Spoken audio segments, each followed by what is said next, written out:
আসসালামু আলাইকুম ওয়া রাহমাতুল্লাহি ওয়া বারাকাতুহু। আলহামদুলিল্লাহ ওয়াসসালাতু ওয়াসসালামু আলা রাসূলিল্লাহ ওয়া আলা আলিহি ওয়া সাহবিহি আজমাইন। আউযু বিল্লাহি মিনাশ শাইতানির রাজীম। ইয়াওমা তাবিয়াদ্দু বুজুহু ওয়া তাসওয়াদ্দু বুজুহ فأما الذين اسودت وجوههم أكفرتم بعد إيمانكم فذوقوا العذاب بما كنتم تكفرون. وقال صلى الله عليه وسلم عليكم بالجمعة وإياكم والفرقة فإن الشيطان مع الواحد وهو من الاثنين أبعد.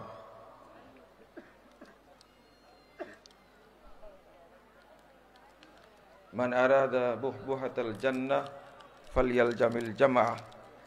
رواه الترمذي بإسناد صحيح.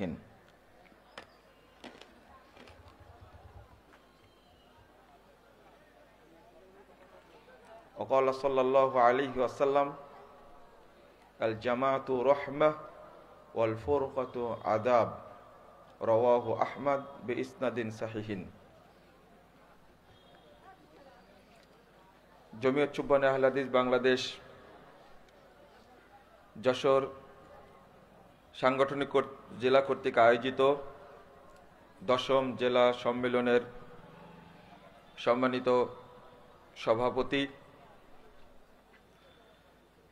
মুহতারাম প্রধান অতিথি, বাংলাদেশ জমিয়ত আহলে হাদিসের সংগ্রামী সভাপতি অধ্যাপক ডক্টর আব্দুল্লাহ ফারুক হাফিজাহুল্লাহ, উপস্থিত guest of honour, Bangladesh Jamiat আহলে হাদিসের নবনির্বাচিত কেন্দ্রীয় সেক্রেটারি জেনারেল অধ্যাপক মোহাম্মদ আসাদুল ইসলাম, অন্যান্য উলামায়ে কেরাম, অতিথিবৃন্দ, সুধীমণ্ডলী, বিভিন্ন পর্যায়ের দায়িত্বশীল কর্মীবৃন্দ, আমার সামনে উপবিষ্ট মুসল্লিবৃন্দ, উপস্থিত আছেন বাংলাদেশ সরকারের বিভিন্ন পর্যায়ের দায়িত্বশীল ও সদস্যবৃন্দ, সকলকে আন্তরিক অভিনন্দন ও মোবারকবাদ জানাচ্ছি এবং আল্লাহর কাছে দোয়া করছি রব্বুল আলামিন যেন এই জেলা সম্মেলনকে কবুল করে নেন, আমিন। যে সমস্ত ভাই ও বোনেরা এই সম্মেলন বাস্তবায়নের জন্য সার্বিক প্রচেষ্টা চালিয়েছেন এবং আমরা যারা অংশগ্রহণ করেছি, রব্বুল আলামিন যেন আমাদের সকলকে ক্ষমা করে দেন। আল্লাহ যেন আমাদেরকে জান্নাতুল ফেরদাউসের মেহমান হিসাবে কবুল করে নেন, আমিন।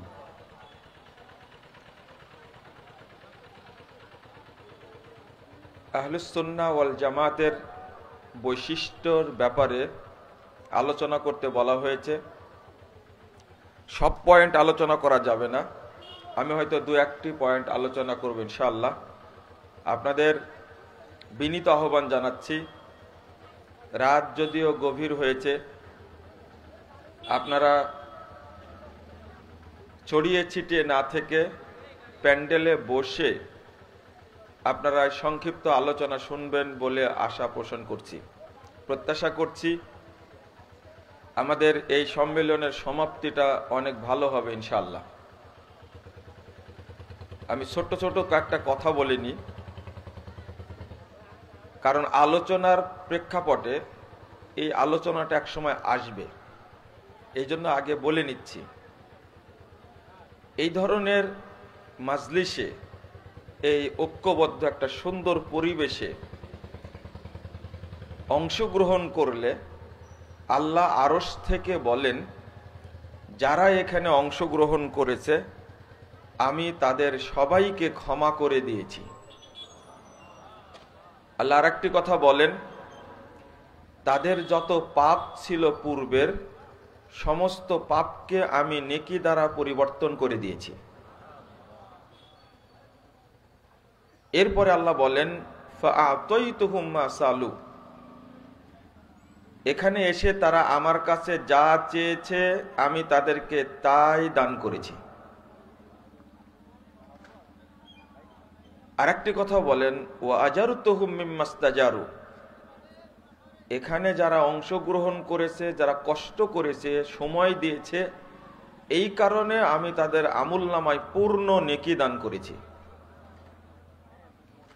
এই চারটি কথা আল্লাহ যখন বলেন ফেরেশতাদেরকে, তখন ফেরেশতারা একটা কথা বলে, প্রশ্ন করে, ইয়া রব ফিহিম ফুলানুন আব্দুন খাত্তা, আল্লাহ এদের মধ্যে একজন লোক এসে বসে গেছে, ইন্নামা মাররা ফাজালাসা মাআহুম, লোকটা ঘুরে বেড়াচ্ছিল, অনেক মানুষ দেখে সেও নিজে এসে বসে গেছে, কিন্তু বড় পাপী, খুব খারাপ মানুষ, আপনি কি তাকেও মাফ করে দিয়েছেন?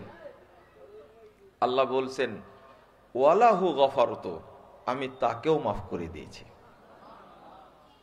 এরপর আল্লাহ বলছেন প্রশংসা করে, হুমুল জুলাসা, তারা এমন কিছু মানুষ এখানে বসে আছে, লা ইয়াশকা বিহিম জালিসুহুম, এর মধ্যে এসে যেই বসবে আমি তাকেই ক্ষমা করে দিব, কেউ বঞ্চিত হবে না। লা ইয়াশকা বিহিম জালিসুহুম, কেউ বঞ্চিত হবে না।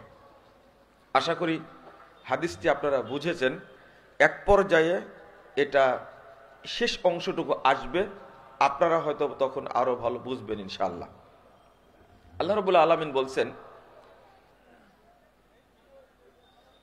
ইয়াউমা তাবিয়াদ্দু বুজুহু ওয়া তাসওয়াদ্দু বুজুহ, সূরা আল ইমরান 106 নম্বর আয়াত। কিয়ামতের দিন এক শ্রেণীর মানুষ সম্মানিত হবে, তাদের মুখমণ্ডল উজ্জ্বল হবে, তাদেরকে আল্লাহ সম্মান দান করবেন। ওয়া তাসওয়াদ্দু বুজুহ, আর এক শ্রেণীর মানুষকে আল্লাহ অপমান করবেন, তাদের চেহারাটা হবে জাহান্নামীদের চেহারার মতো কালো কুৎসিত। এরপরে বলছেন ফাআম্মাল্লাযীনা আসওয়াদ্দাত বুজুহুহুম আকাফারতুম বা'দা ঈমানিকুম ফাযূকুল আযাবা বিমা কুনতুম তাকফুরুন। আল্লাহ বলছেন যাদের মুখটা কালো কুৎসিত হবে তাদেরকে বলবেন আকাফারতুম বা'দা ঈমানিকুম, ঈমান আনার পরে তোমরা কুফরি করেছো, ফাযূকুল আযাবা বিমা কুনতুম তাকফুরুন, তোমরা শাস্তি ভোগ করো যেমন কুফরি করেছো। ওয়া আম্মাল্লাযীনা বিয়াদ্দাত বুজুহুহুম ফাফি রাহমাতিল্লাহ, যাদের মুখটা উজ্জ্বল হবে, আল্লাহ যাদেরকে কিয়ামতের মাঠে সম্মান দান করবেন, রব্বুল আলামিন বলছেন ফাফি রাহমাতিল্লাহ, তারা থাকবে আল্লাহর রহমতে, আইফিল জান্নাহ, তারা থাকবে জান্নাতে। হুম ফিহা খালিদুন, তারা জান্নাতে চিরদিন থাকবে। এই আয়াতটার ব্যাখ্যা দিতে গিয়ে রাইসুল মুফাসসিরিন ইবনে আব্বাস রাদিয়াল্লাহু আনহু তিনি বলছেন তাবিয়াযু বুজুহু আহলিস সুন্নাহ ওয়াল জামাআহ, কিয়ামতের দিন যারা আহলুস সুন্নাহ ওয়াল জামাতের মানুষ, যারা আহলুল হাদিস, যারা কোরআন এবং সুন্নাহকে আঁকড়ে ধরে থাকে, তাদেরকে আল্লাহ রাব্বুল আলামিন সম্মানিত করবেন, তাদের মুখটা উজ্জ্বল হবে। বলুন আলহামদুলিল্লাহ। ওয়া তাসওয়াদ্দু বুজুহু আহলিল বিদআ ওয়াল ফুরকা, আর যাদের মুখটা কালো কুৎসিত হবে তারা হবে আহলুল বিদআ, এমন আমলকারী যে আমলের কোনো ভিত্তি নাই, বিদাতি যারা, ওয়াল ফুরকা, যারা জামাত থেকে বিচ্ছিন্ন, আল্লাহ তাদেরকে কিয়ামতের মাঠে অপমান করবেন এবং রব্বুল আলামিন তাদের মুখটাকে কালো কুৎসিত জাহান্নামীদের মতো করে দিবেন। নাউজুবিল্লাহ। এখানে দুইটা কথা এসেছে, একটা হলো আহলুল বিদআ ওয়াল ফুরকা, তারা হলো বিদাতি, ওয়াল ফুরকা, যারা জামাত থেকে বিচ্ছিন্ন। আমার এই আলোচনাটাই ফুটে উঠবে, তার আগে একটা কথা বলিনি। ইবনু আব্বাস রাদিয়াল্লাহু আনহু বলছেন এই আয়াতটা তেলাওয়াত করে, তাবিয়াদ্দু বুজুহু আহলিস সুন্নাহ ওয়াল জামাআহ। ইবনু আব্বাস রাদিয়াল্লাহু আনহু বলছেন আহলুস সুন্নাহ ওয়াল জামাআহ যারা, তাদের মুখটা উজ্জ্বল হবে, আল্লাহ তাদেরকে সম্মান দান করবেন। এখানে বলতে গিয়ে আমি একটা কথা বলবো, সেটা হলো এক শ্রেণীর মানুষ বের হয়েছে, তারা দাবি করছে আহলুস সুন্নাহ ওয়াল জামাআহ, আহলুল হাদিস, আসহাবুল হাদিস, এই কথাগুলো বলা যাবে না, বলতে হবে মুসলিম। তাদের এই দাবিটা ভ্রান্ত দাবি, ভুল দাবি, তাদের দাবিটা সঠিক নয়। এদের জন্ম হয়েছে আহলুল হাদিসদের মধ্যে বিশৃঙ্খলা সৃষ্টি করার জন্য, এদের উদ্দেশ্যই খারাপ।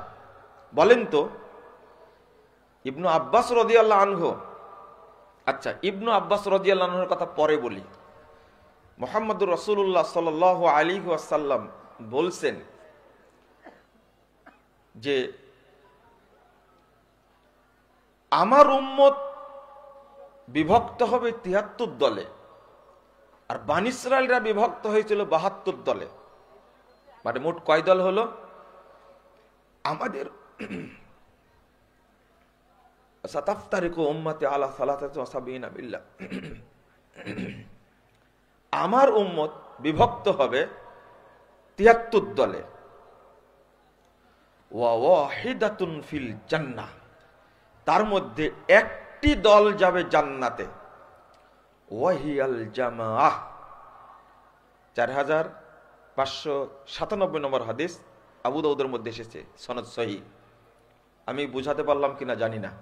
ওয়াহিয়াল জামাআহ, তাহলে এই জামাত শব্দটা আল্লাহর নবী নিজেই ব্যাখ্যা দিচ্ছেন। আরেকটা হলো মুহাম্মদ বিন সিরিন রাহিমাহুল্লাহ, তিনি বলছেন যে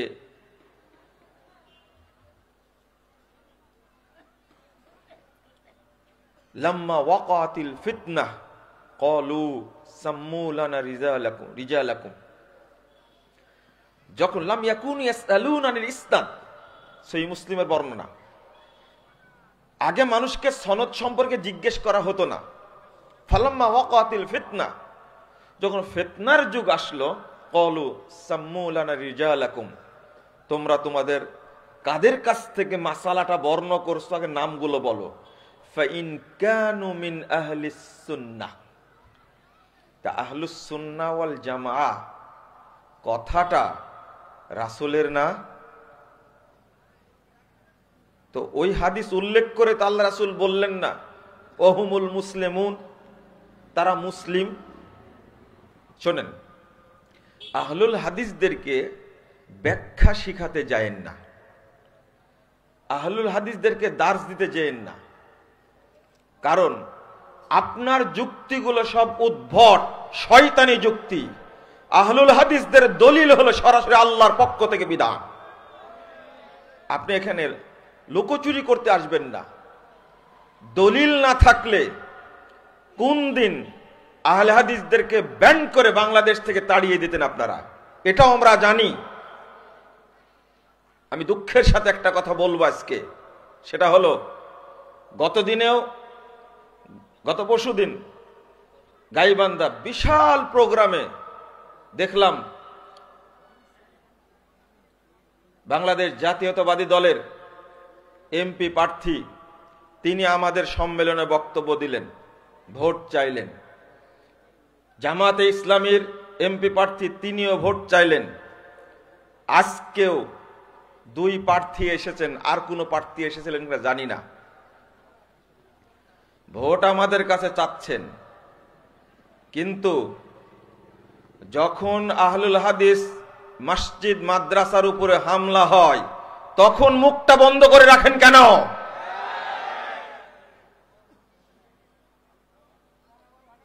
বিএনপির মহাসচিব ফখরুল ইসলাম সাহেবকে বলো, মির্জা ফখরুল ইসলাম সাহেব, যদি একটা ভোট দাবি করেন আপনার মুখ থেকে বের হতে হবে বাংলাদেশে আহলে হাদিসদের উপর আক্রমণ না হয়। আপনি বলেন না কেন? আমরা কি ভয় পড়ো নাকি? আমরা কি ভেসে এসেছি নাকি? জামায়াতে ইসলামের আমির সাহেবকে বলবো, আমি সেক্রেটারি মহোদয়কে বলবো, খুলনার মানুষ, আহলে হাদিস মসজিদ মাদ্রাসার উপর আক্রমণ হবে, আহলে হাদিস আলেমদের উপরে মামলা হবে। আপনি ইসলামী দলের অভিভাবক হিসাবে একটা কথা মুখ দিয়ে বের হবে না, কি কারণে সেটা জানতে চায়। আজকেও মসজিদের উপরে হামলা করেছে। আমি জানি প্রথম আলো একটা কার্টুন ছাপিয়েছে, সেই কার্টুনের ছোট্ট একটা জায়গায় কুত্তার ছবি এসেছে, সেই ছবিও আপনাদের চোখে পড়েছে এবং প্রতিবাদ করেছেন। আল্লাহর ঘর মসজিদে হামলা হয়, আপনারা প্রতিবাদ করেন না কেন? এ কথা মনে রাখতে হবে। বাংলাদেশের জনগণ ধোঁকাবাজিকে আর বিশ্বাস করে না। রাজনীতি সংগ্রাম অনেক করেছেন, রাজনীতি সংগ্রাম অনেক করেছেন। 18 বছর যাবত নির্যাতিত হয়েছেন, 18 বছর যাবত স্বৈরাচারের কিছুই করতে পারেননি। এক আবু সাইদ আর মুগ্ধের রক্তের যখন বাংলার জমিন লাল হয়েছে, ছাত্র জনতা বেরিয়ে গেছে, স্বৈরাচারকে তাড়িয়েছে তারা। আমি বলবো যে আপনাদের অবদান কি এখানে? 1600 ছেলে প্রাণ দিয়েছে, আপনি হিসাব দেন কার দলে কোনটা আছে। সবগুলো ছাত্র জনতা প্রাণ দিয়েছে। যারা উপদেষ্টা হয়েছে তারা একজন প্রাণ দেয়নি। বাংলাদেশের পরিবেশটা এমন সৃষ্টি করবেন না যাতে ক্ষমতার মুখ দেখতে হবে না। আমি দুঃখের সাথে কথাটা বললাম, আশ্চর্য হতে হয় যে দেশে আমরা বসবাস করি, একটা হিন্দু পূজা মণ্ডপে হামলা হোক সারা দেশ কেঁপে উঠবে, ওঠে না? কেন আহলে হাদিসরা কি মানুষ না? সবচেয়ে মজার ব্যাপার হলো, সবচেয়ে দারুণ মজার ব্যাপার হলো, যারা ভাইরাস বক্তা, যাদেরকে আপনারা চিনেন, লকব দিয়েছেন, এরাই দেশের সমাজের অভিভাবক, এই সমস্ত বুবা শয়তানগুলো পর্যন্ত মুখ খোলে না। আমার মুখে টেপ দিয়ে আটকাতে পারবেন না। যতদিন বেঁচে আছি ততদিন কথা বলবো ইনশাআল্লাহ। জেল তো খাটাইছেন একবার, আবার জেল খাটবো ইনশাআল্লাহ, প্রস্তুত আছি। ফাঁসির কাজটা ঝুলাবেন, তাও রেডি আছে, আলহামদুলিল্লাহ বলবো। এটা আহলে হাদিসদের ইতিহাস। আমি যে কথাটি বলতে চাচ্ছিলাম, এই বিভ্রান্তি সৃষ্টি করার জন্য বলে মুসলিম বলতে হবে, আহলুল হাদিস বলা যাবে না। এই কথাতেই বলছিলাম, আমরা দলিল সহ কথা বলি, আমরা যুক্তি দেই না, আর দলিল আল্লাহর পক্ষ থেকে সেটাই বলি। যান ইবনে আব্বাস রাদিয়াল্লাহু আনহুকে কবর থেকে উঠান, জিজ্ঞেস করেন আপনি কেন বলছেন এটা। বন্ধুরা আমার, চলুন আমরা একটু আলোচনায় এগিয়ে যাই, বুঝাতে সুবিধা হবে ইনশাআল্লাহ। সেটা হলো আল্লাহ রাব্বুল আলামিন বলছেন, ওয়াতাসিমু বিহাবলিল্লাহি জামিআন ওয়া লা তাফাররাকু। আপনারা এই আয়াত থেকে আলোচনা শুরু করেন। আমি আজকে অনুরোধ করব, এই আয়াত থেকে আলোচনা শুরু করা যাবে না। আলোচনা শুরু হতে হবে ইয়া আইয়ুহাল্লাযীনা আমানুত্তাকুল্লাহা হাক্কা তুকাতিহি ওয়া লা তামুতুন্না ইল্লা ওয়া আনতুম মুসলিমুন। এই 102 আয়াত থেকে শুরু হবে, 108 আয়াতে গিয়ে আলোচনা শেষ হয়েছে। মাঝখান থেকে আলোচনা করলেই সমস্যা। এরপরে বলছেন ওয়াতাসিমু বিহাবলিল্লাহি জামিআন ওয়া লা তাফাররাকু। তোমরা আল্লাহর রজ্জুকে শক্ত করে সমবেতভাবে আঁকড়ে ধরো। এই আয়াতটার অর্থটা আজকে আপনাদের বুঝতে হবে। আমরা অর্থ কি করি? তোমরা আল্লাহর রজ্জুকে শক্তভাবে ঐক্যবদ্ধ হয়ে আঁকড়ে ধরো, তাই না? এই আয়াতের অর্থ করছেন উসমান রাদিয়াল্লাহু আনহু, ইলজামু জামাআতাকুম লা তাসিরু আহজাবা। তোমরা ঐক্যকে, জামাতকে শক্ত করে ধরো, দলে দলে বিভক্ত হয়ো না।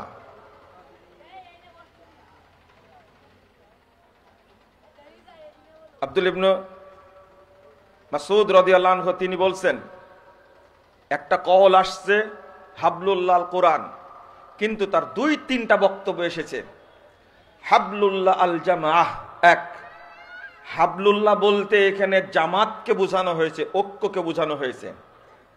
তিনি বলছেন ইলজামু হাযিহি তাআ ওয়াল জামাআহ, তোমরা জামাতকে, আনুগত্যকে শক্ত করে ধরো। ফাইন্নাহু হাবলুল্লাহ, এটাই হলো আল্লাহর রজ্জু, আল্লাযী আমারা বিহি, যেটা আল্লাহ নির্দেশ দান করেছেন। বিখ্যাত তাবেঈ আব্দুল্লাহ ইবনে মুবারক রাহিমাহুল্লাহ তিনি বলছেন, আল জামাআতু হুয়া হাবলুল্লাহ ফাতাসিমু বিহা, জামাতটাই হলো হাবলুল্লাহ, তোমরা জামাতকে শক্ত করে ধরো। ওয়া হুয়াল উরওয়াতুল বুসকা লিমান দানা, যে ব্যক্তি জামাতের সঙ্গে থাকে, এই জামাতটাই তার জন্য আল্লাহর পক্ষ থেকে প্রেরিত শক্ত হাতল, হেদায়েত। এটা বলেন আলহামদুলিল্লাহ। তাহলে আমরা বুঝলাম ওয়াতাসিমু বিহাবলিল্লাহ, এটার অর্থ হলো ঐক্যকে শক্ত করে ধরে রাখা। 2 নম্বর, আমি যে বললাম কথাটা, ফজিলতটা বলতে চাইলাম। রাসূল সাল্লাল্লাহু আলাইহি ওয়াসাল্লাম বলছেন, আল জামাআতু রাহমাহ ওয়াল ফুরকাতু আযাব, জামাতটা হলো রহমত, বিভক্তিটা হলো কি? আযাব। জামাতটা হলো জান্নাত, বিভক্তিটা হলো জাহান্নাম। ইমাম ইবনে কাসির রাহিমাহুল্লাহ এই আয়াতটার কথা বলছেন, ওয়ালা তাফাররাকু, তোমরা বিভক্ত হয়ো না। তাহলে কি হবে? ফাযদুমিনাতিল ইসমাতু মিনাল খাতা ইনদা ইত্তিফাকিহিম, যখনই কোনো ব্যক্তি জামাতবদ্ধ হয়ে গেল, তখনই জুমিনাতিন ইসমাতু মিনাল খাতা, যাবতীয় ভুল থেকে রক্ষা পাওয়ার জন্য নিশ্চয়তা পেল। বলুন আলহামদুলিল্লাহ। এই জন্য আল্লাহ রাসূল বলছেন, 2167 নম্বর হাদিস তিরমিজির মধ্যে এসেছে। জানি না এই রাত্রিতে আপনারা আলোচনা বুঝবেন কিনা, মাথা কি ঠিক আছে, বোঝা যাচ্ছে? একটু আগে দিলে ভালো হতো, তাই না? কিন্তু আগে দিলে যে উঠে চলে যাবেন যে, ঠিক না? রাগ করছেন? বোঝা যাচ্ছে কথায়? একটু শুনেন, একটু শুনেন। কথাটা আমার না, তাফসীর ইবনে কাসির খুলেন আপনি। তিনি বলছেন ওয়ালা তাফাররাকু, তোরা বিভক্ত হয় না। যদি না হও তাহলে কি হবে? যুমিনাতিল ইসমাতু মিনাল খাতা ইনদা ইত্তিফাকিহিম, যখন তারা জামাতবদ্ধ, ঐক্যবদ্ধ থাকবে, তখন তারা ভুল করা থেকে, খারাপ কাজ করা থেকে নিরাপত্তা পাওয়ার, রক্ষা পাওয়ার গ্যারান্টি হয়ে গেল। বলেন আলহামদুলিল্লাহ। এই জন্যই রাসূল সাল্লাল্লাহু আলাইহি ওয়াসাল্লাম বলছেন, ইন্নাল্লাহা লা ইয়াজমাউ উম্মতি আলা যালালাহ, আমার উম্মতকে আল্লাহ ভ্রষ্টতার উপরে ঐক্যবদ্ধ করবেন না, কখনো ভুলের উপরে একমত হবে না। আপনি ভাগ করেন পরে, আগে আমরা আমাদের কথাটা বলি, আহলুল হাদিসদের কথা বলি, আহলুস সুন্নাহ ওয়াল জামাতের কথাটা বলি। তারা যদি ঐক্যবদ্ধ হয় কোনো বিষয়ে, আপনি বুঝবেন এটা কখনো ভুলের উপরে হবে না। এই গ্যারান্টিটা কে নিয়েছেন? আল্লাহ নিয়েছেন। আল্লাহ রাসূল বলছে, ইন্নাল্লাহা লা ইয়াজমাউ উম্মতি আলা যালালা, আমার উম্মতকে আল্লাহ কখনো একত্রিত করবেন না ভ্রষ্টতার উপরে, ভুল না, ভ্রষ্টতার উপরে, গুমরাহির উপরে। আল্লাহ রাসূল সাল্লাল্লাহু আলাইহি ওয়াসাল্লাম বলছেন, 2166 নম্বর হাদিস তিরমিজির মধ্যে আসছে, ইয়াদুল্লাহি আলাল জামাআহ। আরেকটা হাদিস আছে, ইয়াদুল্লাহি মাআল জামাআহ, আল্লাহর হাত আছে জামাতের উপরে, ঐক্যের উপরে। এর ব্যাখ্যা দিতে গিয়ে আপনার এত সুন্দর কথা বলছেন, এটা একটু আপনাকে শোনাতে হবে। আমি একটু বলি, আপনারা শুনেন। ইমাম আবু তাহের পাট্টানি তিনি বলছেন, ইয়াদুল্লাহি আলাল জামা, জামাতের উপরে হাত আছে, আল্লাহর হাত আছে। এর অর্থ কি? আই সাকিনাতুহু ওয়া রাহমাতুহু আলাল মুত্তাফিকিন মিন আহলিল ইসলাম ফি কানাফিল্লাহ। তিনি বলছেন আল্লাহর রহমত এবং তার বিশেষ সাকিনা আছে তাদের উপরে যারা ঐক্যবদ্ধ জীবনযাপন করে। বলেন আলহামদুলিল্লাহ। ওহুম বাঈদাতুন মিনাল আদা ওয়াল খাউফ ওয়াল ইজতিরাব, সাথে সাথে তারা যত ভীতি, ক্ষতি, বিশৃঙ্খলা থেকে অনেক দূরে অবস্থান করে। বলেন আলহামদুলিল্লাহ। যদি ঐক্যবদ্ধ থাকে। তারপরে বলেছেন ফাইদা তাফাররাকু জালাস সাকিনা, যখনই তারা বিভক্ত হয়ে যায়, জালাস সাকিনা, আল্লাহর পক্ষ থেকে যে বিশেষ রহমত সেটা সাথে সাথে চলে যায়, উঠে যায়, দূর হয়ে যায়। ওয়া উকিয়া বাসুহুম বাইনাহুম ওয়া ফাসাদাল আহওয়াল, তখন তাদের মধ্যে বিশৃঙ্খলা সৃষ্টি হয়। ওয়া ফাসাদাল আহওয়াল, তাদের যত ক্ষেত্র আছে সব ক্ষেত্র নষ্ট হয়ে যায়। মানে আমার পারিবারিক জীবনটা নষ্ট হয়ে যায়, ব্যক্তি জীবনটা নষ্ট হয়ে যায়, অর্থনীতি জীবনটা নষ্ট হয়ে যায়। কারণ হলো এখন আর আমার উপরে রহমত নাজিল হয় না, আর আল্লাহর বিশেষ নিরাপত্তা নাজিল হয় না। একটা আশ্চর্য ব্যাপার, ফাসাদাল আহওয়াল, সব সেক্টর বিপর্যস্ত হয়। মানে রাজনৈতিক জীবন বিপর্যস্ত হবে। আজকে মুসলিমদের মধ্যে ঐক্য থাকলে, শুধু মুসলিমরা যদি ঐক্যবদ্ধ হয়, তাহলে উপদেষ্টা পরিষদে একজন টুপিওয়ালা যায়।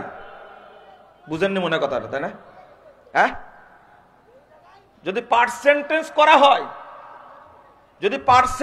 করা হয়, অন্তত কতজন হওয়া লাগে?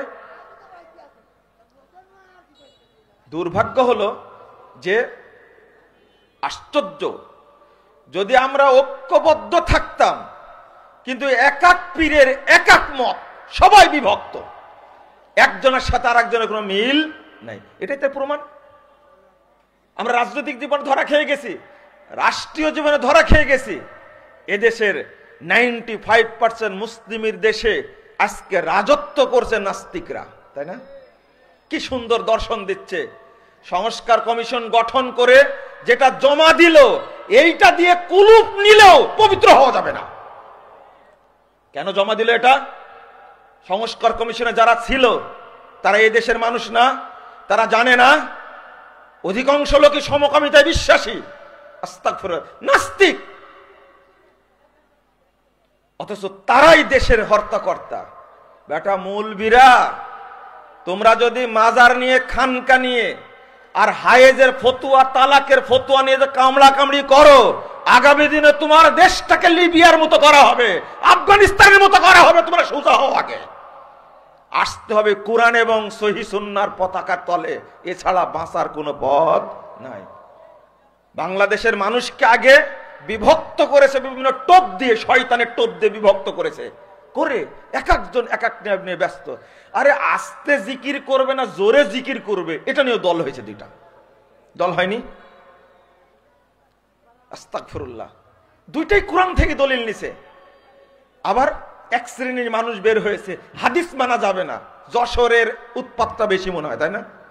ওই যে খুলনা একটা প্রসব করেছে, পয়দা করেছে একটা, এতদিন আহলে হাদিসদের খড়কুটা খেয়ে বড় হয়েছে, পরিচিত হয়েছে। খুলনা আছে না মুরাদ বিন আমজাদ, এক কুত্তা, এর জন্ম হয়েছে কোথায় থেকে?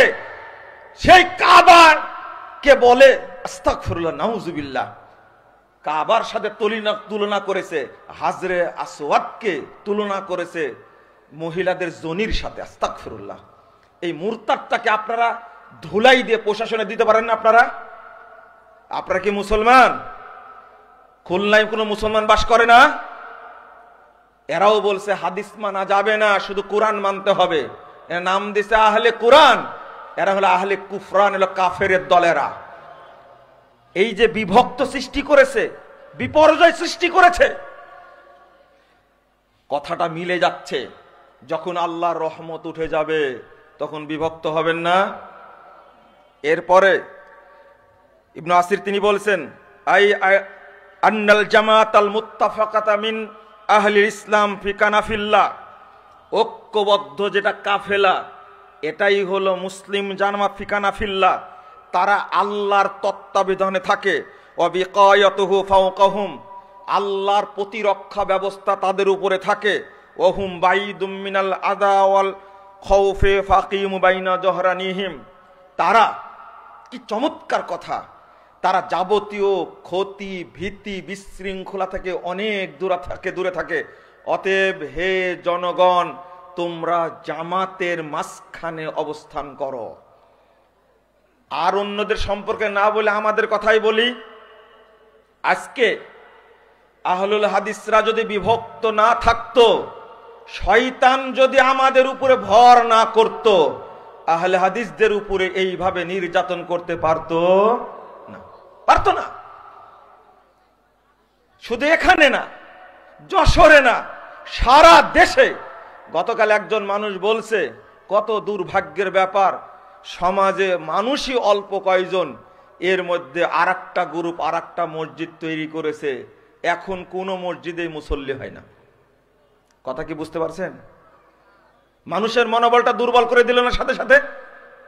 একটাই গ্রাম, মানুষ অল্প, আগে থেকে একটা মসজিদ আছে, আর একটা গ্রুপ সেখানে টাকা দিয়ে আর একটা মসজিদ তৈরি করে দিছে। মসজিদে লোক, দুই মসজিদে, কোনো মসজিদে কি হয় না, মুসল্লি হয় না। মসজিদ আছে কিন্তু কি নাই, মুসল্লি নাই। কি সুন্দর চিত্র আমাদের, তাই না? পাকিস্তান জমিয়ত আহলে হাদিস ডাক্তার জাকির নায়েককে নিয়ে এসে প্রোগ্রাম করতে পারে, কিন্তু বাংলাদেশে আসা নাকি নিষিদ্ধ, তাই না? কি চমৎকার ব্যাপার। আমরা তো কিছু বলতে পারলাম না। ডাক্তার জাকির নায়েক উদার ভাবে বলেছিলেন, আমি জমিয়ত আহলে হাদিসের 3টা প্রোগ্রাম করব, আমি রাজি আছি। প্রথমে বললেন 2টা, একটা হবে ঢাকায় আর একটা হবে রাজশাহীতে। আমার সাথে যেদিন আলোচনা হলো সেদিন আর একটা প্রস্তাব উপস্থাপন করলাম। তিনি বললেন যে হ্যাঁ, যদি দিনাজপুরে করেন তাহলে আর একটা প্রোগ্রাম দেওয়া যাবে। কিন্তু পরের দিন ঘোষণা আসলো এই মর্মে, আপাতত ডাক্তার জাকির নায়েককে দেশে আসার অনুমতি দেওয়া যাচ্ছে না। কেন? ডাক্তার জাকির নায়েক কি বিশ্ব সন্ত্রাসী? ডাক্তার জাকির নায়েক কি কোন ওই কি বলে যে লম্পট মানুষ? আপনি কি চিনেন না? কেন অনুমতি দেওয়া হয়নি? আমরা খবর পেয়েছি স্বরাষ্ট্র মন্ত্রণালয় অনুমতি দিয়েছে। যেদিন কথা বলছি সেই দিন থেকে অন্তত 3 সপ্তাহ আগে নিয়ে আসা যাবে। কিন্তু যখন শুনেছে যে ইনডোর প্রোগ্রাম ছাড়াও আউটডোর প্রোগ্রাম হবে 3-4টা, যেটা করবে আহলে হাদিসরা, তখনই তোমার তলে তলে ব্যথা শুরু হয়েছে। ব্যথা শুরু হলো কেন? ইন্ডিয়া থেকে বেশ্যা মহিলা এসে এদেশে প্রোগ্রাম করে, তার বিরুদ্ধে তুমি কথা বলো না। ডাক্তার জাকির নায়েক মুসলিম বিশ্বের তারকা, সে আসলে তুমি তার বিরুদ্ধে কথা বলো কেন? বাংলাদেশে কত টিভি চ্যানেল চলে না?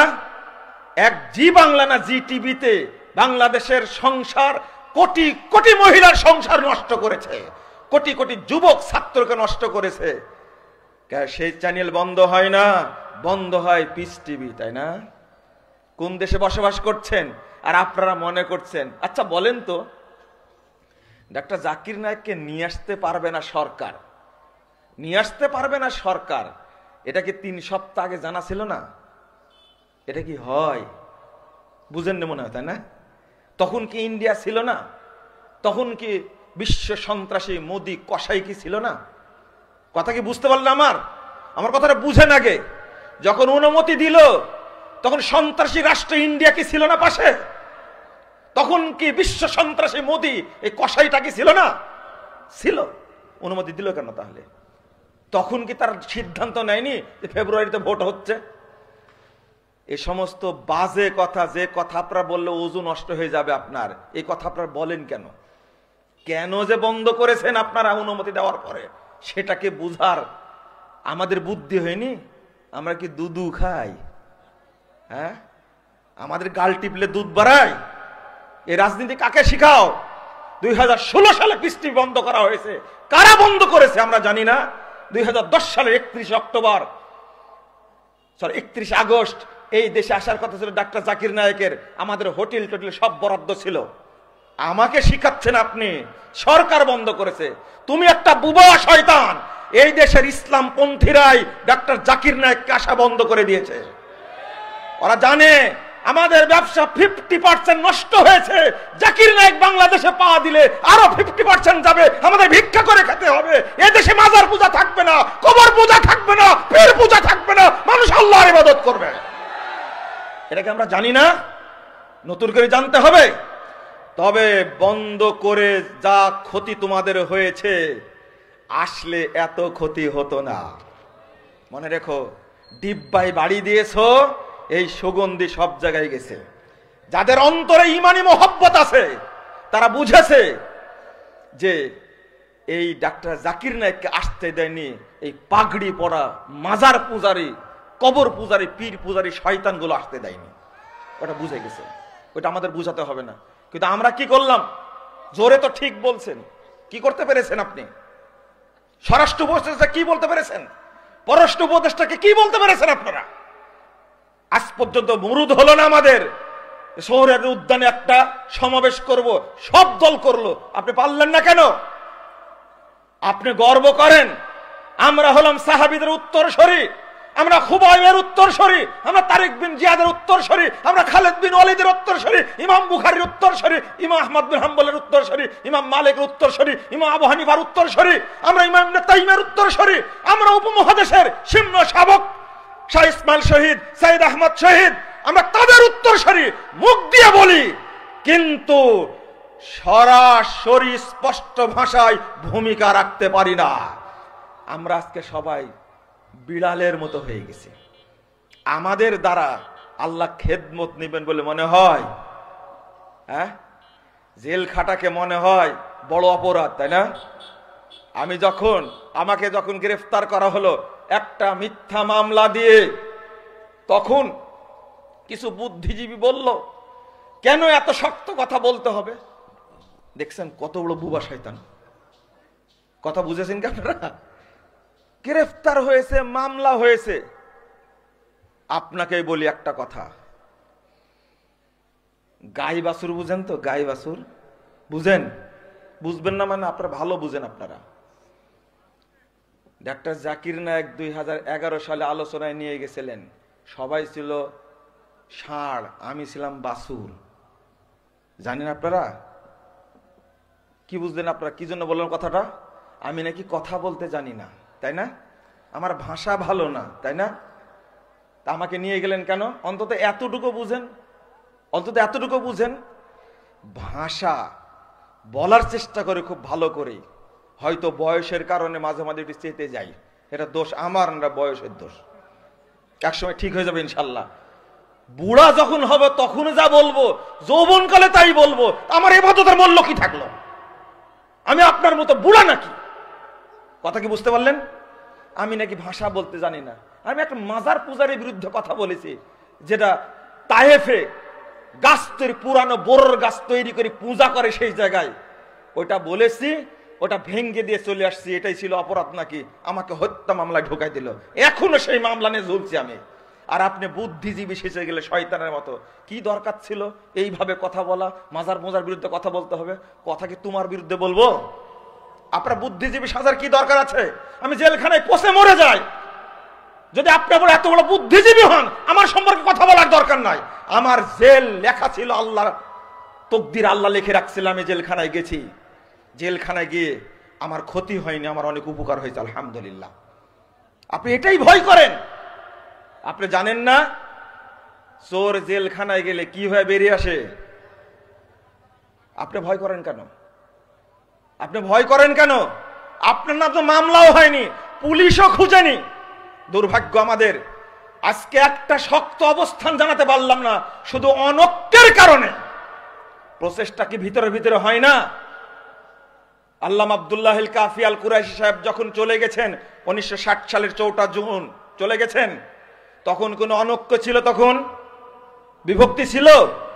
তিনি একটা নাম দিয়ে গেছেন তার গঠনতন্ত্রের, 1957 সালের গঠনতন্ত্রে দিয়ে গেছেন বাংলাদেশ আহলে হাদিস কনফারেন্স। কি নাম বলেন তো সবাই বলেন? বাংলাদেশ আহলে হাদিস কনফারেন্স, এই নামে যদি সোহরাওয়ার্দী উদ্যানে কোনো সম্মেলন হয় আপনার কোনো আপত্তি আছে? এখন আপনারা উদ্যোগ নেন, 5টা দাবি জানাবো ডাক্তার ইউনূস সাহেবকে। ডক্টর ইউনূস সাহেবকে প্রধান উপদেষ্টা হিসাবে, আমি দেশের জনগণ হিসাবে, আমি দেশের নাগরিক হিসাবে আমি 5টা দাবি জানাতে পারি সেখানে গিয়ে, পারি না? না সম্মেলন করা হারাম? হ্যাঁ, সম্মেলন করা বেদাত? বলেন, ফতোয়া মারি দেন না আপনারা। সম্মেলন করা হারাম, সম্মেলন করা শিরকে আকবর বলে দেন। কেন ফতোয়া বের হবে এখন, তাই না? না সোহরাওয়ার্দী উদ্যানে সম্মেলন করা যাবে না, নিরাপত্তা দেওয়া যাবে না, সব শয়তানি বুদ্ধি গুলো। যারা ওখানে সম্মেলন করে সব কি মরে গেছে নাকি? আমি আজকে আমার কথাগুলো বললাম আপনাদের নিয়ে, রাগ করবেন না, ভুল হলে মাফ করে দিবেন। কেন পারি না করতে আমরা? আহলে হাদিস মসজিদ ভাঙবে কেন? হিন্দু কয়জন আছে বাংলাদেশে, তাদের মন্দির ভাঙতে পারে না? মন্দির ভাঙ্গা তো দূরের কথা, একজনকে গ্রেফতার করে দেখেন, উথাল পাথাল করে দিয়ে পৃথিবী একবারে। আল্লাহর ঘর ভেঙ্গে দিচ্ছে, কষ্ট লাগে। আল্লাহর ঘর ভেঙ্গে দিচ্ছে, প্রতিবাদ করতে পারি না, বলতে পারি না, একটা সংবাদ সম্মেলন করতে পারি না, আমরা প্রেস ক্লাবে একটা প্রোগ্রাম করতে পারি না, আমরা অডিটোরিয়ামে একটা সেমিনার করতে পারি না। হাই রে হতভাগা আমরা, শুধু অনৈক্যের কারণে। আর বুদ্ধিজীবী বেশি হয়েছে, তাই বুদ্ধিজীবী কি হয়েছে? বেশি হয়েছে। তবে যদি এই বুদ্ধিজীবী কাজ করতেই থাকেন বেশি বেশি, আগামী দিনে আহলে হাদিসরা আপনার বুদ্ধিতে আর চলবে না ইনশাআল্লাহ। কথা কি বুঝতে পারলেন? আহলে হাদিসরা একসময় ঐক্যবদ্ধ হবে ইনশাআল্লাহ। আমি যে কথাগুলো বলছিলাম এখন শেষ করবো ইনশাআল্লাহ। আপনারা বিরক্ত হয়ে যাচ্ছেন, অল্প কথায় একটা কথা বলে শেষ করব, তো মনোযোগ দিয়ে শুনবেন। এখন ঐক্যের বিষয়ে কয়েকটি জরুরি কথা। 1 নম্বর কথা হলো, একটা হাদিস আপনারা বুঝেন, বলা হয় আল জামাতু মা ওয়াফাকাল হাক্কা ওয়া ইন কুনতা ওয়াহদাক। জামাত তাকেই বলে যেটা হকের সাথে মিল আছে, তুমি একজন হলেও। আমি আগে একটা হাদিস বলেছি, ঐক্যবদ্ধ জীবন যাপন না করলে জান্নাত পাওয়া, বুঝেননি কথা? হাদিসটা অনুবাদ করলাম, ওয়াহিয়াল জামা, যারা জান্নাতে যাবে তারা ঐক্যবদ্ধ একটা কাফেলা, জামাতবদ্ধ একটি দল জান্নাতে যাবে। বলুন আলহামদুলিল্লাহ। এর বাহিরে থাকলে সমস্যা। এই যে আমরা এক জায়গায় বসে আছি, বললাম না, একটা পাপী লোকও যদি এখানে বসে যায় আল্লাহ তাকে কি করে দেবেন? আপনি কি বুঝলেন হাদিস? আগে বললাম না? এই কথাটা ইমাম ইবনে কাসির বলছেন, যখনই কোনো মানুষ ঐক্যবদ্ধ হয়, জুমিনাতিল ইসমাহ মিনাল খাতা ইনদা ইত্তেফাকিহিম, যখনই একমত হয়ে গেল, একসঙ্গে হয়ে গেল, তারা ভুল থেকে নিরাপত্তা পাওয়ার গ্যারেন্টি পেয়ে গেল। বলুন আলহামদুলিল্লাহ। কথাটা আমার না, তার প্রমাণ হাদিসটা। কে কোনো উদ্দেশ্যে আসেনি, একজন পাপী মানুষ এখানে এসে বসে গেছে, এই মাজলিসের ঐক্যবদ্ধ জামাতের মজলিসের ওসিলাই লোকটাকে সমস্ত পাপ আল্লাহ ক্ষমা করে দিয়েছেন। কেন? এটাই হলো বরকত। আরেকটা, যে মানুষকে বিভক্ত করার জন্য সবচেয়ে বেশি ভূমিকা পালন করে শয়তান। কে? শয়তান। আল্লাহ রাসূল সাল্লাল্লাহু আলাইহি ওয়াসাল্লাম বলছেন, আলাইকুম বিল জামা ওয়া ইয়াকুম আল ফুরকা, তোমরা ঐক্যবদ্ধ থাকো, জামাতবদ্ধ থাকো, ঐক্যকে আঁকড়ে ধরে থাকো, আর বিভক্তি থেকে অনেক দূরে থাকো, আশেপাশে যেও না। ফা ইন্নাশ শাইতানা মাআল ওয়াহিদ, শয়তান একজনের সাথে থাকে। ওয়া হুয়া মিনাল ইসনাইন আবআদ, শয়তান 2 জন থেকে অনেক দূরে থাকে। মজার ব্যাপার হলো এই জায়গাতে শয়তান কি করে, তাকে বিভক্ত করে কি করে? 4020 নম্বর হাদিস নাসাইর মধ্যে এসেছে, রাসূল সাল্লাল্লাহু আলাইহি ওয়াসাল্লাম বলছেন, ইন্নাশ শাইতানা মা'আল ফারাকাল জান্নাহ ইয়ারকুজু, শয়তান তার সাথে থাকে যে জামাত থেকে বিচ্ছিন্ন থাকে। ইয়ারকুজু, সে পিছনে লাথি মারতে মারতে মারতে দূরে নিয়ে যায়। কোথায় নিয়ে যায় বলেন তো দেখি? কোথায় নিয়ে যায়? কোথায়? জোরে বলেন। জাহান্নামে নিয়ে যায়। ওয়াল ফুরকাতু আযাব লা হাওলা মান শাজ্জা শাজ্জা ফিন্নার। আল্লাহ রাসূল নিজেই বলছেন, যে ব্যক্তি জামাত থেকে দূরে থাকলো ওই ব্যক্তি জাহান্নামে নিক্ষিপ্ত হলো। নাউযুবিল্লাহ, আস্তাগফিরুল্লাহ। আমি অনুরোধ করব, কিছু দ্বিমত আছে আমাদের মধ্যে, এই মতপার্থক্যগুলোকে সমাধান করবেন আপনারা সালাফদের ফতোয়া দিয়ে। কাদের ফতোয়া দিয়ে? সালাফদের বা সালাফি বিদ্বানদের ফতোয়া দিয়ে। কিছু কিছু বিতর্ক আছে না? 1 নম্বর বিতর্ক, ভাগা কুরবানি দেওয়া যাবে কি যাবে না, তাই না? হ্যাঁ, খুব তো মারামারি করছেন। এটা এই হাদিসটাকে আপনার উপরে নাজিল হয়েছে না রাসূল সাল্লাল্লাহু আলাইহি ওয়াসাল্লাম বলেছেন? প্রথম কারা মেনেছেন এটা? সাহাবা একরাম মানেন এটা? হাদিসটা তো আপনার উপর নাজিল হয়নি। তারা কি ব্যাখ্যা দিছে দেখেন তো। খবরদার, একটা কথা বলে রাখলাম, বিচ্ছিন্ন বিভক্তি বিবর্জের হওয়ার মূল 1 নম্বর কারণ হলো কোরআন এবং হাদিস নিজের মতো বুঝা, সালাফদের মতো না বুঝা। যতক্ষণ আপনি শর্ত মেনে না নিবেন ততক্ষণ আপনি হেদায়েতই পাবেন না। 137 নম্বর আয়াত সূরা বাকারা। আমি আর কথা বলতে পারছি না, আমি শুধু এতটুকু বলছি যে সফর অবস্থায় ভাগা কুরবানি যাবে, মুকিম অবস্থায় করা যাবে না। এই দর্শনটা আপনাকে কে দিল? আপনাকে এটা বলতে হবে সাহাবীদের থেকে পেয়েছি, তাবেঈদের থেকে পেয়েছি, তাবেদের থেকে পেয়েছি। যদি বলতে না পারেন তাহলে আপনার এক দাবি বাতিল। একে বলে মানহাজুস সালাফ, আপনি করতে পারবেন না। 2, প্রশ্ন করে বান করে দিছে আমাকে, আমিরের হাতে বায়াত করা যাবে কি যাবে না। কথা কি বুঝতে পারছেন? এগুলো মতনক্য না? আমিরের হাতে বায়াত করা যাবে কি যাবে না। ফতোয়া আমার কাছ থেকে নেবেন কেন? জিজ্ঞেস করেন তো। মাতা ওয়ালাইসা ফি আলা উনুকিহি বায়াতুন মাতা মিতাতান জাহিলিয়া, যে মরে গেল কিন্তু বায়াত করেনি কারো কাছে, তার জাহিলিয়াতের মৃত্যু হলো। এই হাদিসটা কি আপনার উপরে নাজিল হয়েছে? কে বলেছেন? কে বলেছেন বলেন না জোরে একটু। রাসূল সাল্লাল্লাহু আলাইহি ওয়াসাল্লাম। মানিছেন কারা? প্রথম মেনেছেন কারা? সাহাবায়ে কেরাম। তারা কি বুঝেছেন? ইবনু তাইমিয়ার বক্তব্যটা খুললেন। যাকারা সাল্লাল্লাহু আলাইহি ওয়াসাল্লাম আল বুগাত আল খারিজিন মিনাল মুসলিমিন ওয়া মিন তাআতিস সুলতান। ইবনু তাইমিয়া বলছেন এদের সম্পর্কে বলা হয়েছে যারা মুসলিম খলিফার আনুগত্য থেকে, যারা মুসলিম শাসক হবে তাদের থেকে যে বেরিয়ে যাবে তাদের সম্পর্কে বলা হয়েছে। আর আমি ফতোয়া দিচ্ছি বায়াত না করলে জাহান্নামে যেতে হবে, অমুসলিম হয়ে যেতে হবে। নাউযুবিল্লাহ, আস্তাগফিরুল্লাহ, আস্তাগফিরুল্লাহ। এটা তো বলতে পারি না আমি। শেখ বিন বাজকে জিজ্ঞাসা করেন, তিনি বলতেন হাযিহিল বায়াতু বাতিলাতুন লা ইয়াজুযু ফিলুহা লিআন্না তাফাজ্জা কে শাক্কাল আসা ওয়া উজুদিল ফিতানিল কাসীরা। এই বায়াত বাতিল বায়াত, এটা করা যাবে না। এটা করলেই ঐক্য ভেঙে চুরমার হয়ে যায়, অনেক ফিতনা তৈরি হয়। ইমাম আলবানী রাহিমাহুল্লাহ বলছে বায়াতের বিরুদ্ধে। আপনি কার কথা বললে শুনবেন আমাকে বুঝান তো দেখি। এনারা বড় বড় সালাফি বিদ্বান, তা এটা নিয়ে ইখতিলাফ করবেন কেন? আর একটা হলো আমির হওয়ার স্বাদ, তাই না? সভাপতি হওয়ার স্বাদ, সেক্রেটারি হওয়ার স্বাদ, এটা কিন্তু বিশাল একটা রোগ। এই রোগ কিন্তু সারবে না, এটা অন্তর থেকে না সারালে সারবে না। যেমন আমাকে এক ভাই বলেছিলেন, খুব ভালো হয়েছে আপনি একা একটা জামাত, আপনি এইগুলো বাদ দেন, দিয়ে নিজে একটা দল খোলেন, আমরা আপনার হাতে বায়াত করব। আমি বললাম মাশাআল্লাহ, চমৎকার যুক্তি একটা, মানে আহলে হাদিসের মধ্যে আরেকটা দল হোক।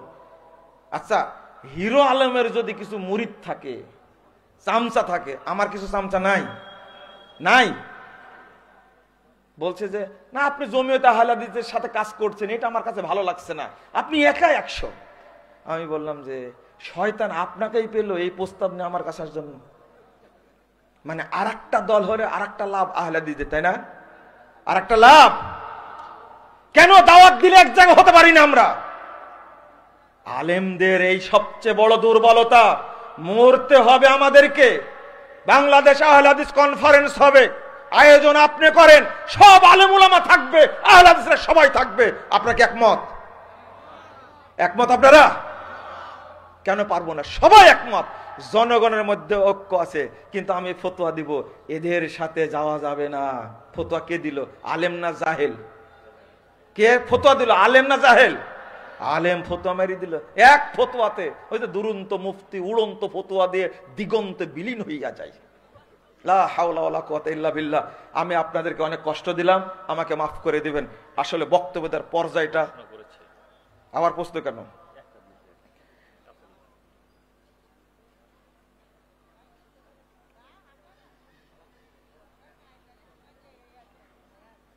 এইটা এই বক্তব্যের প্রশ্ন না, এটা তাই না? ঠিক না?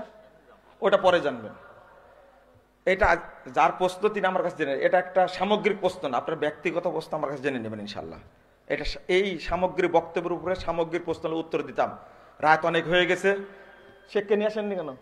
মাশাল্লাহ, আমাদের শেখ চলে আসছে, শেখ ডক্টর মঞ্জুর ইলাহি হাফিজাহুল্লাহ। তিনি আপনাদের আলোচনা করবেন। তাকে নরম মানুষ, আপনারা খুব তাকে পছন্দ করেন, আমি ওরা বুঝি। এসেছেন, আপনার বক্তব্য শুনবেন ইনশাল্লাহ। দোয়া করবেন একটা, আমার সাথে দোয়া করেন তো। আল্লাহুম্মা আল্লিফ বাইনা কুলুবিনা, বলেন আল্লাহুম্মা আল্লিফ বাইনা কুলুবিনা ওয়া আসলিহ যাতা বাইনিনা। আল্লাহুম্মা আল্লিফ কুলুবিনা ওয়া আসলিহ যাতা বাইনিনা। আমিন রাব্বাল আলামিন। শুনেন, যতই চিল্লাই মঞ্চে কাজ হবে না, সেজদায় এই দোয়া পড়া লাগবে, গোপনে বলতে হবে ইনশাআল্লাহ। আল্লাহ আমাদের ঐক্যবদ্ধ করে দেবেন ইনশাআল্লাহ। বিভক্ত আমরা থাকবো না ইনশাআল্লাহ। অচিরে আমরা এক মঞ্চে হব ইনশাআল্লাহ। আল্লাহ তোমার কাছে সহযোগিতা চাই এক নম্বরে, তারপর আমরা প্রচেষ্টা চালাবো। আল্লাহ নিজেই বলছেন, মোহাম্মদ তুমি যদি জমিনের সব সম্পদ দিয়ে দাও তাদেরকে, তুমি তাদেরকে ঐক্যবদ্ধ করতে পারতেন না, কিন্তু আল্লাহ তোমাদেরকে ঐক্যবদ্ধ করে দিয়েছেন। ফাআল্লাফ বাইনা কুলুবিকুম ফাআসবাহতুম বিনি'মাতিহি ইখওয়ানা। ওই একটা আয়াতের মধ্যে আছে, আল্লাহ তুমি আমাদেরকে ঐক্যবদ্ধভাবে দাওয়াতি কাজ করার তৌফিক দান করো, আমিন ইয়া রাব্বাল আলামিন। 20 তারিখে আবার দেখা হবে খুলনাতে ইনশাআল্লাহ। আপনাদের দাওয়াত থাকলো, 20 তারিখে দেখা হবে। আর একটা, আমি এই মেজাজের এই মানহাজের ছাত্র গড়তে চাই। আপনাদের মাদ্রাসা আছে অনেক, আলহামদুলিল্লাহ। আমরা যশোর পোলের হাটেও একটা মাদ্রাসা তৈরি করছি, আপনারা দোয়া করবেন আল্লাহ যেন এই প্রতিষ্ঠানকে কবুল করে নেন, আমিন। আমরা এই প্রতিষ্ঠান থেকেই ভালো আলেম তৈরি করতে চাই, এবং আরো যারা যে প্রতিষ্ঠান আছে, ডক্টর আব্দুল বারী রহিমাহুল্লাহ নামে প্রতিষ্ঠান আছে জিকর কাছে, তাই না?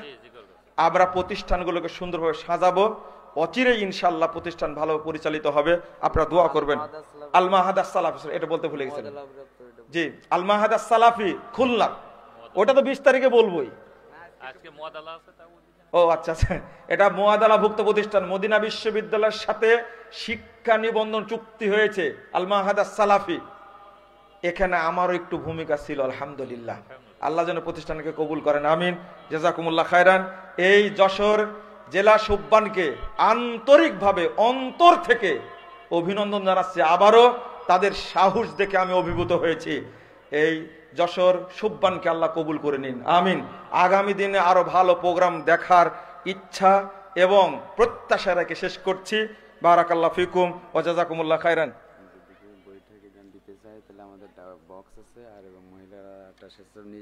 শুনেন, আপনি ব্যবসায়ী মানুষ, ব্যবসার জন্য আগে দোয়া করি আল্লাহ যেন বরকত দান করেন, সাথে সাথে দোয়া করেন তো তাড়াতাড়ি যেন একটা দিনদার মেয়ে পাওয়া যায়, আমিন। কেউ হাত তুললে বিয়ে এখনই পড়াই দিব, কিন্তু কারো মেয়ে থাকলে বলেন এখনই বিয়ে পড়াই দিব, পরে পরে পরে ইনশাল্লাহ। মনিরুজ্জামান ভাই বলছেন যদি বৈঠকি দান দেওয়ার কারো ইচ্ছা থাকে তাহলে আপনারা দিবেন ইনশাল্লাহ। বক্স আছে, আপনারা দিবেন, 1 টাকা হলেও দিবেন তো ইনশাল্লাহ, দিবেন ইনশাল্লাহ। মা বোনরা অনেক আছে, তাদেরকেও বলছি এই সম্মেলন বাস্তবায়নের জন্য আপনাদের ভূমিকা সহযোগিতা চাই। তবে আজকে শারীরিক দুর্বলতা, অসুস্থতার কারণে আমি কথা ভালো করে বলতে পারলাম না, এই জন্য আমাকে মাফ করবেন। আসসালামু আলাইকুম ওয়া রাহমাতুল্লাহি ওয়া বারাকাতুহু।